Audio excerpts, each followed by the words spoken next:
Hello, this is Sister Catherine Herms, and I'm so delighted to be able to spend the next few moments with you. And today I was thinking of reflecting on what it's like when we wonder how the pieces of our life fit together. And of course, this would be a midlife meditation. In his unpublished manuscript, The Wound of Existence, James Moran talks about the game that we adults play, the game of happy ever endings, the game of overcoming every challenge, or of blasting through every obstacle that stands before us. We sometimes find our consolations in the crutches of ego and predictable order and reliable control, in measurements, in being able to see our outcomes, and being able to put things into neat and tidy boxes where we label everything to keep it safe, to keep ourselves safe.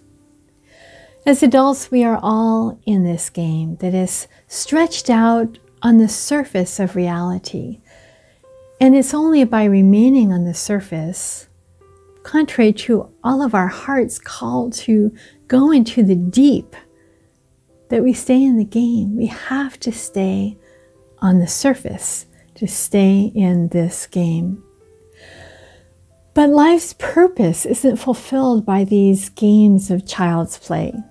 It is that uncontrollable twist of our life's story that brings shipwreck to the games, that casts our hearts into the nothingness of a future that we cannot control, and ultimately puts us into the arms of God.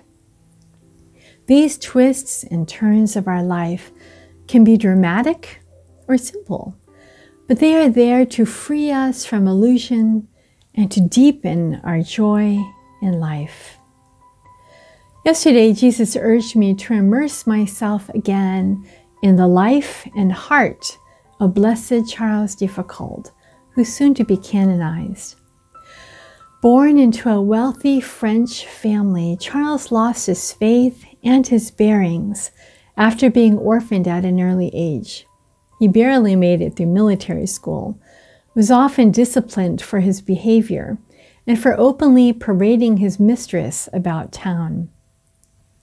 He managed to pull himself together when needed as part of military operations in Algeria, and it was through seeing the faith of the Muslim people there that his own journey towards faith began. He left the military and undertook a very risky exploration of Morocco, which was closed to Europeans at the time. And to do this, he disguised himself as a poor rabbi and traveled with various caravans. This event aroused all the questions and the yearnings of his heart as he faced his own vulnerability and witnessed up close the lived faith of Islam. He said later, "As soon as I believed that there was a God, I understood that there was nothing else I could do but to live totally for Him. My religious vocation dates from the same hour as my faith." It took him many years and wanderings before he met the one whom he called his beloved brother and Lord Jesus. But when Charles finally encountered him, he was overwhelmed by the love of God he found in Jesus. He wrote later in his Confessions, "Outside events beyond my will, forcing me to detach myself from material things which had so charmed me, and which would have held back my soul and bound it to the earth. You violently broke these bonds like so many others. How good you are, my God, to have broken everything around me, to have annihilated everything that might have prevented me from belonging to you alone." One of my favorite Sufi poets is Hafiz, and he understands the love that is at work when God breaks into our lives, or sometimes I think it would be better termed busts into our business. But he talks about this way in which God breaks into our lives with humor, rather than grieving over it. He writes, love wants to reach out. Love wants to manhandle us. He writes, love wants to break all our teacup talk of God. There's a certain strength and energy and almost aggression in the way he, like Charles, wants to go all the way. He wants to belong to God alone. He doesn't want to be satisfied with the nice little teacups we have with our nice little tea parties in which we talk about God. He wants to give him everything. He wants all the toys in his life to be ripped away from him by this God so that he would be able to love him alone. But he recalls at the end of this poem, he said, mostly when this happens, everyone I know quickly packs their bags and hightails it out of town. When you and I look in our life, we may wonder how all the pieces fit together. We might feel that there were points in our lives when nothing was left standing, when we were overturned, or we just turned a corner towards something new we didn't understand. Other times, we may feel we have lost everything, lost our possessions, our relationships, but even more painfully, our life, ourself, even our God. There have been times in my life when I have entered a place of mourning where tears became exhausted, a place beyond everything. In other lengths of the journey of my life, I stood confused, uncertain where to move as conflicting voices sought to win my allegiance. Every one of us has a story filled with such broken pieces, unfortunate choices, and ugly truths. It is also a story filled with turns in the road that we have courageously taken. It's filled with the story of faith that has moved the mountains of what we had believed utterly unmovable in life and others and ourselves. And it's filled with the story of prayer that has freed us miraculously from illness, exile, and the demons of our past. Charles de Foucauld offered me some wisdom as I immersed myself yesterday in his story and his spirit. In July 1880, Charles arrived at the tiny Trappist monastery at Akbis in Syria. He had pursued the Trappist vocation because he felt that it was in this place that he could most completely love the Lord, by imitating him in poverty. However, it wasn't long until he realized he had made a mistake. Though the Trappists are the strictest order in the church, they were not poor enough to match the ideal that had so taken Charles' heart. The desire to live the life of the Holy Family in union with Jesus, with Mary and Joseph, in complete poverty, like that of Nazareth, which to Charles meant to have no more than a poor workman of the world. After 3 years, he wrote to his longtime spiritual director, Father Houvelin, and his Trappist superiors that he wanted to found a new religious order, the Little Brothers of Jesus, which would imitate the hidden life of Jesus, and told them that he had already written a rule of life for this new community. Both Father Houvelin and his Trappist superiors asked him to wait and not make an impulsive decision. Through the next years, Charles struggled with obedience to his superiors and obedience to what he felt God wanted of him. He was tense and unhappy with the community. Charles Pepetit, in his book, The Two Dancers in the Desert, offers really a helpful image for understanding the situation with Charles de Foucauld. He says it was as if he were dancing away, trying to keep up with an orchestra's demands. So the flutes would play, Everything within me says that I should give in to my wishes. But then the violins would play. My superior tells me to wait. And what really keeps me back is obedience to my superior. But then you would hear the flutes again. Every day I see more clearly that I'm just not at home here. It was as if God was a dancing partner, a divine dancing partner. And Charles de Foucault slowly learned the important lesson that this divine dancing partner does not act alone.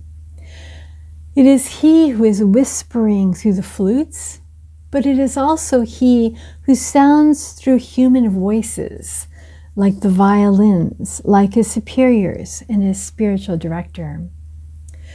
If you listen only to your heart within you, you can't hear the symphony. 7.5 years then were to pass before the voice of men and the sound of the flute, the voice of God, were heard in unison. And eventually the Superior General of the Order advised Charles to follow his impulse and to go towards the founding of this community that he desired. It was time. There are 5 things that we can learn from the experience of Blessed Charles de Foucault to help us as we navigate the changes, disruptions, and sometimes shipwrecks of our life. 1, God never acts in a hurry. In his life as a soldier and an explorer, Charles was able to do things on his own timetable according to what suited him best or what was to his own best advantage. Through the 7 years of waiting as a Trappist, Charles learned that God isn't in hasty decisions, nor is God in a hurry to get something done in our life. He is in the moments as they fill our days and in the uncertainty that cracks open our hearts, and in the frustrations that cause us to live in the blessed not knowing. 2, when we're tempted to tell ourselves, I'm stupid, I never do anything right, I think the life of Charles teaches us to say to our hearts with gentleness, what can I learn about myself from what is happening? And what can I learn about God from what is happening? When we fear will never amount to much, Charles would point us to what he eventually learned, that God is always bringing about good in our life, no matter how the present passing situation makes us feel. When the direction of our life is incomprehensible to ourselves and others, questions that would open our eyes and hearts would be, how is God preparing me in this for what he has in mind for my life? And how are these experiences, relationships, and lessons recreating me for what he is forming me to be for his glory? 3, Charles learned that there was no one voice that was God's, a voice he had to choose from conflicting voices. It wasn't either or, but both and. He felt the voice inside him strongly urging him to begin the little brothers of Jesus. He also heard the voice of his Trappist superiors and his spiritual director, Father Houvelin, urging him to wait, to listen, to ponder, to mature. During this time, he was sent to study philosophy and theology. Although study was the least important thing to Charles de Foucault at this point in his life, he obeyed. Over time, the voices began to speak in unison. All of our experiences can be used by God in the gradual unfolding of our response to God. The 7 years were not a waste. Brother Charles' guiding principle was, Jesus is the Lord of the impossible. Sometimes you have to let faith lead the way, even though you can't see where it will take you. And fifth and finally, it's important to listen to what God is calling you to do, to what God's call is telling you about yourself. Own the fact that you are different. Perhaps you, like a delicate instrument, are tuned to a different frequency. Own that you are done trying to fit in with everyone around you. Own that what you thought was God's will for you may at this time be something different, something more. Put your foot down and don't let others hold you back anymore. Charles de Foucault left the Trappist in 1887 and walked into the unknown. It had not been a straight path or even very clear for himself, but he followed the voice within himself which kept pushing him further and deeper. This intuition led him to eventually return to Algeria to share with those from whom he had received so much the love of God that he had discovered in the Trappist. His belief in this double presence, the presence to God and presence to others, was a unifying and healing factor in his life. Charles lived this out in Algeria, which had played such an instrumental part in his conversion, and among the Tuareg people. He saw his way of presence and friendship, as well as his life of prayer, as his mission.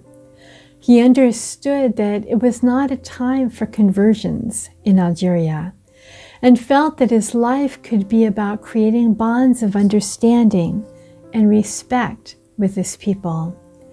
In fact, he made not a single conversion in his missionary life.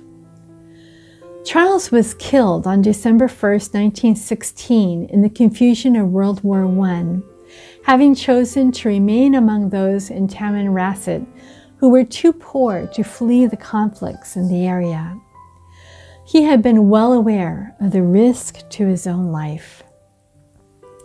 Charles de Foucault had no followers at the time of his death and would have remained virtually unknown had it not been for a biography published a few years after his death by René Bazin. New religious congregations, spiritual families, and a renewal of Eremitic life have been inspired by Charles de Foucault's life and writings. He was beatified in Rome on November 13, 2005, and the path has been cleared for his canonization. A date will be set in the meeting with Pope Francis on May 5th. Most people know Charles de Foucault through his prayer of abandonment. It is a blessed lens through which to view our life when in the middle years we look back and we look forward and we wonder where we are. In that prayer, Father, I abandon myself into your hands. Do with me what you will. Whatever you may do, I thank you. I am ready for all. I accept all. Let only your will be done in me and in all your creatures. I wish no more than this, O Lord. Into your hands I commend my soul. I offer it to you with all the love of my heart, for I love you, Lord, and so need to give myself, to surrender myself into your hands without reserve and with boundless confidence, for you are my Father. Amen.